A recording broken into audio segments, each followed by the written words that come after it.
Nosotros hay un proyecto, hice en la escuela donde trabajo, que tenía que ver con hacer ringtones de las reglas ortográficas.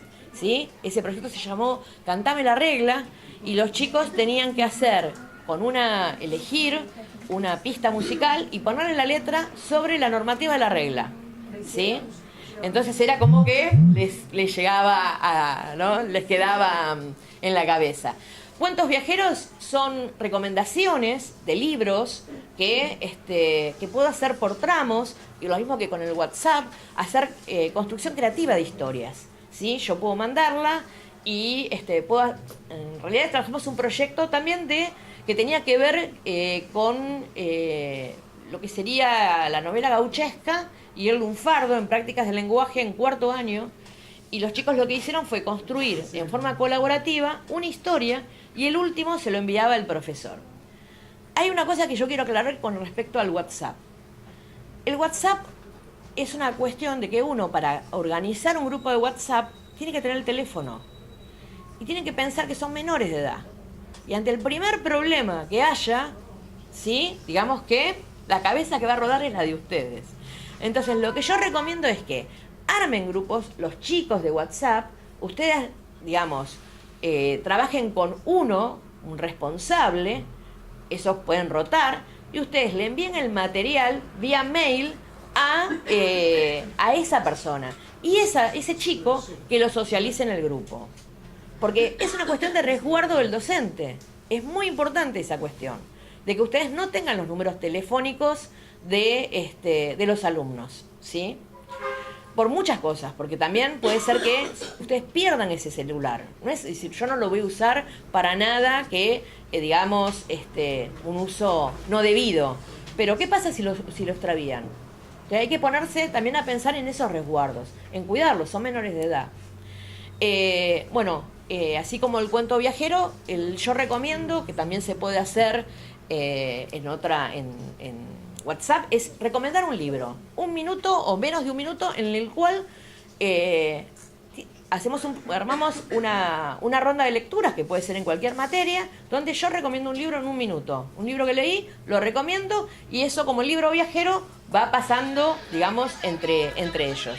Puede ser una actividad que hasta puede ser divertida. Rescatando la Memoria es un proyecto de entrevistas a través de la parte del grabador de audio, que tiene que ver con hacerlos pensar es decir, entrevistar a los adultos haciéndole consultas sobre cómo era su niñez cuando tenían la edad que tienen ellos. Y ver para poder tomar lectura de esta evolución que se produjo. Para que ellos entiendan que no todo es, ¿no? Que, por ejemplo, YouTube no existió de toda la vida. ¿Sí? ¿Alguno sabe hace cuánto que está YouTube? 15 años. No tiene más vida que eso y parece que lo tuvimos toda la vida. Bueno, entonces es como que uno pierde las referencias. En este proyecto lo que nosotros intentamos es que los chicos tengan, por un lado, un acercamiento con el adulto, puedan comprender cómo era su infancia, ¿no? Haya algún tipo de conocimiento de su historia.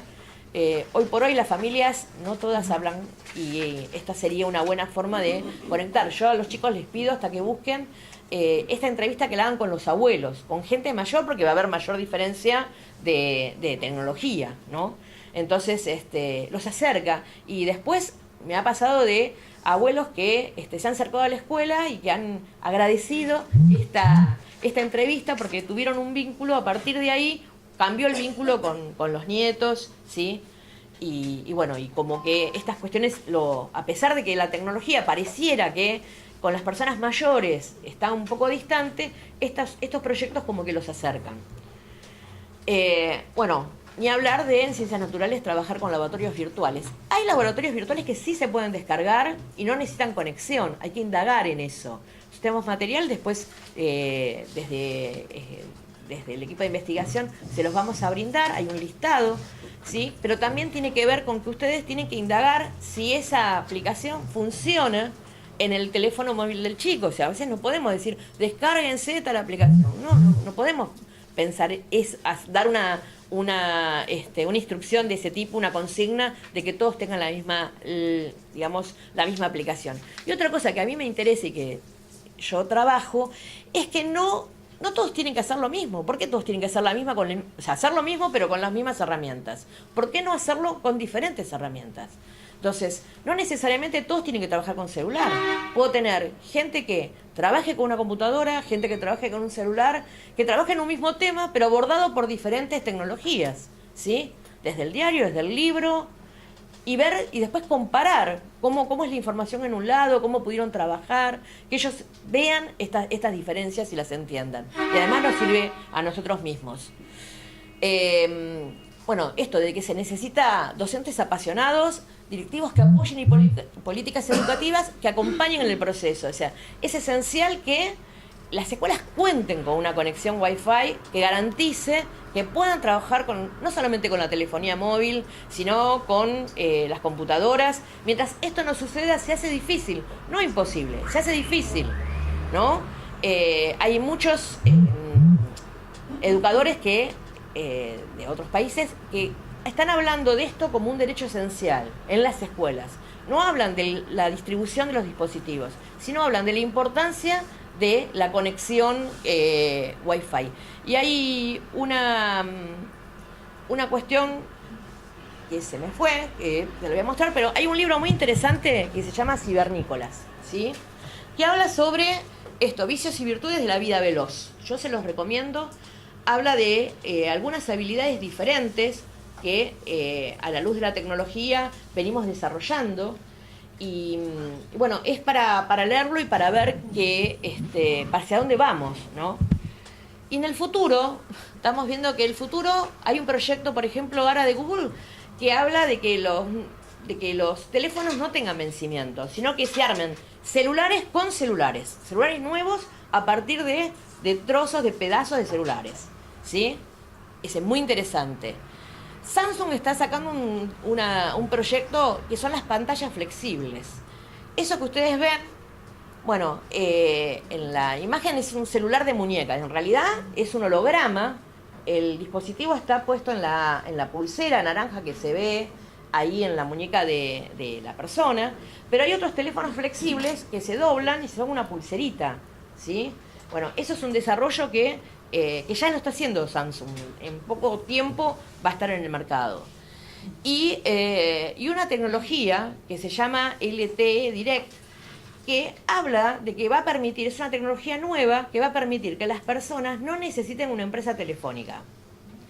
Se van a poder comunicar por ahora a 500 metros de distancia, con una tecnología que no va a requerir, va a ser como una especie de Bluetooth, pero digamos con otras, con otras cuestiones más técnicas que están desarrollando.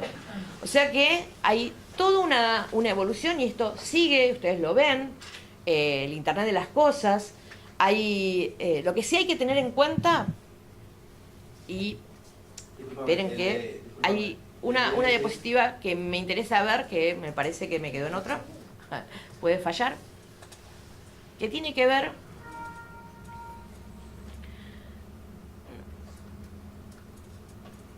un segundito.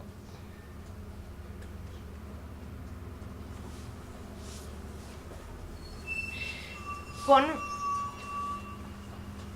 qué podemos hacer con los chicos para que, como trabajo, es decir, como trabajo práctico, podemos hacer que ellos indaguen quedó en la memoria de que le iba a poner y no puede fallar, decía Tuzam. Hacer todo un trabajo de investigar qué sensores tienen, qué capacidad, qué tipo de imagen genera su cámara de fotos, qué tipo de audio, qué formato, porque cuando nosotros tenemos que trabajar o queremos sacar un audio, una imagen, un video, muchas veces el formato es incompatible si lo queremos editar en una computadora, y eso tenemos que saberlo de antemano.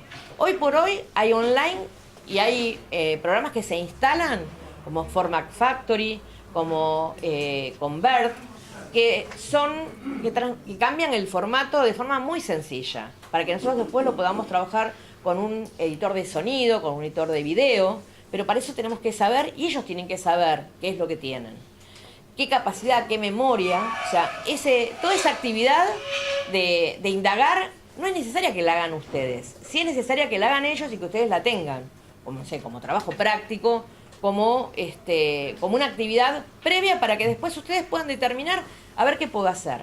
Y en este qué puedo hacer, como les decía, no pensar que todos hagan lo mismo, y con la misma aplicación, por ahí vos vas a poder trabajar con algo y él con otra cosa diferente, y ver la riqueza de la diferencia también de lo que una aplicación o una forma de trabajo me permite y otra no me permite.